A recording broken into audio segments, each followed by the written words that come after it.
asalaamaaleykum mbokki waa Sénégal ñu ngi leen di nuyu yéen ñëpp fu ci waay mënti nekk moo xam ci biir réew mi moo xam ci bitim réew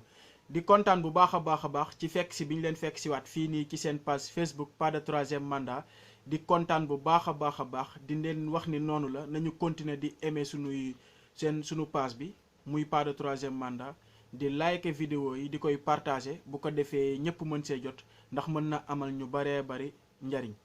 mbokk yi tey nag dañ fee ñëw ngir waxtaanee benn ci pouvoir yi nga xamante si ni moom mooy ŋànk république te nga xamante si ni bu sooxee lu bari ci réew mi mën na sooxe pouvoir boobu moom mooy pouvoir législatif mbokk yi tey assemblée nationale lañ bëgg a waxtaanee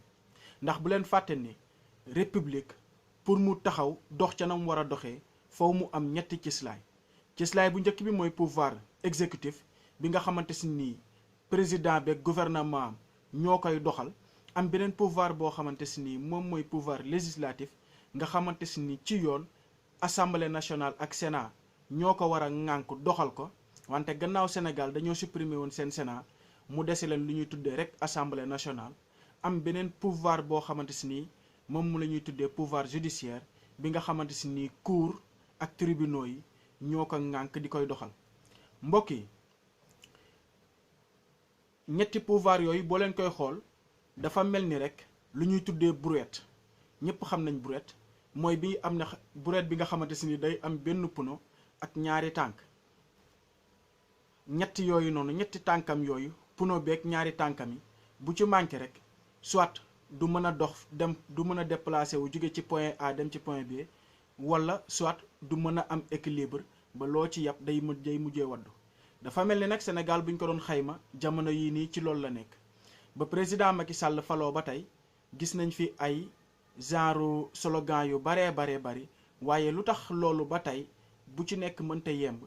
li ko waral rek mooy sunu assemblée nationale bu demul dikkul mbokk yi balaa ñoo continuer ci waxtaan bi dañ leen di bàyyi ak ay vidéo yu ndaw ngeen seetaan ko dina leen permettre ngeen fàttaliku sunu assemblée nationale ci yan tànk lay doxee jamono ji nañ ko seetaan te dellu siwaat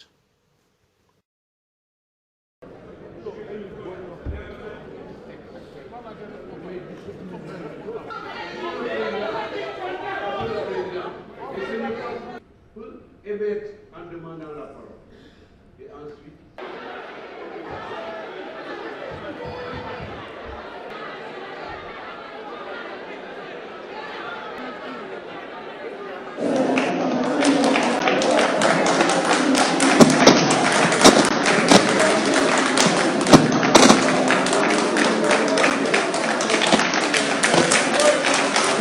Merci, chers collègues.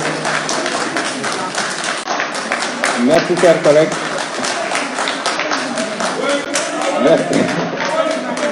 Merci, chers collègues. Je crois qu'on me facilite la tâche parce que je n'étais pas venu pour parler à une majorité transparente qui ne comprend rien des enjeux. Quand je viens à l'Assemblée, je viens pour m'adresser au peuple sénégalais à travers la couverture médiatique, mais je viens également pour m'adresser au gouvernement représenté par un ministre. mbokk yi yaakaar naa ni ñoo ko gisandoo maanaam sànq rek li ñu leen doon rappeler mooy ba président Macky Sall faloo ba tey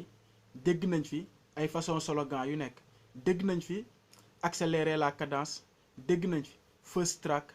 dégg nañ fi plan d'urgence yoo xamante si ni du jeex du xaaj waaye lu tax bu ci nekk ba tey heure buñ ko tegee rek day mel ni luy ralentir wala lu ci nekk buñ ko tegee day mel ni luy reculer parce que sunu assemblée nationale bi nga xamante si ni moom moo war a doxal mbir yi c'est parce que en réalité sunu assemblée nationale mbokk yi moo doxul demul dikkul mbokk yi bu leen fàtte ni rôle assemblée nationale bokk na ci contrôler l'action du gouvernement de la république waaye mbokk yi xool leen li xew Sénégal depuis at yu mujj yi yépp ci ginnaaw dañ fay dégg façon scandale bu nekk ba ci sunu période yi nga xamante si nii ci la pandémie bi nekk coronavirus nekk ci àdduna ñu ngi dégg ci Sénégal di continuer di dégg chaque fois ay scandale yoo xamante ni askan wi dañ koy dégg di doon ci bëgg a am ay leeral waaye à chaque fois France daal di xëdën lay def parce que sunu assemblée nationale jouewul rôle bi nga xamante ni moom la war a jouer. pourquoi pas ba tey ñun askanu waa Sénégal mënuñoo am ci pétrole bi lu leer mënuñoo am ci gaz bi lu leer mënuñoo am ci littoral bi lu leer train régional express bii nii nga xam train express régional bi nga xamante si nii boobu ba tey mu ngi taxaw lu tax mënuñu cee am lu leer mbokk yi sunu assemblée nationale bu taxawee woon ni mu war a taxawee yaakaar naa ni question yi yëpp leer na waaye nag la faute à qui loolu noonu moom mooy question bi nga xamante si nii moom la ñuy posé wu ndaxte ñoom la wala ñun la parce que bu ñu xoolee ñun askan wi dafa mel ni en partie def nañ lu ñu war mooy lan fal nañ président de la république def nañ le tout ba mu am majorité à l'assemblée nationale ba tax na boo leen déggee boo leen déggee député yi généralement lu ñu lay wax mooy ñun ay député diw lañu lépp lu mu fi andi duñu xool ndax jaar na yoon wala jaarul yoon dañ koy voté mu jàll ba tax na askan wi ñun yéen la ñuy waxal lii lépp ay leçon lañ ci war a tirer parce que newoon naa leen ci coronavirus bii nii ku ci yeewuwul sa yeewu dina yéex trop ndaxte bu leen fàttaliku ci Afrique bii nii nga xamante si nii ci lañ nekk réew yi wër ñu yëpp yu ci bari fii ak 10 ans dinañ ñu sori lool te boo sàgganul ñun sénégalais yi dañuy continuer ni ñuy demee Barça wala di dem di tukki di jaar ci géej gi fu nekk noonu la ñuy continuer di bëtt suñuy frontière ngir dem di dem di tukki ji dëkk yu mel ni ay Nigéria wala Ghana parce que dëkk yooyu ñu ngi góorgóorlu ca booba jamono ñun ñu ngi toog di wax yu kenn xamul lépp rek ci lan mel ni ñun ñoo amul intérêt ci sunu réew dox mbokk yi député yi wax nañ ñu seen bopp nee nañ ñu ay député diw lañu parce que wax nañ dëgg ñoom ñoo nekk ci camp majoritaire bi lépp loo xamante si ni gouvernement bi andi na ko mu baax ak mu bon lijjantiwuñ ko dañuy bàyyi mu jàll léegi ñun pour sunu réew mën a jëm ci kanam parce que plan yi yëpp nga xam ne si tegal nañ ñu ko slogan yu rafet yi yëpp nga xam ne daan nañ ko dégg ba tey ñun askan wi gisuñu ko nan lañ war a mën a def pour sunu dund gën a yemb ñun askan wi pour ñu gën a sentir ne dëkk bi am na république am na ay institutions yu wóor parce que bu leen fàtte ne OFNAC CREI yi corps de contrôle yi yëpp taxaw mënuñoo faj seeni aajo mukk fekkee assemblée nationale dafa jaaxaan mbokk yi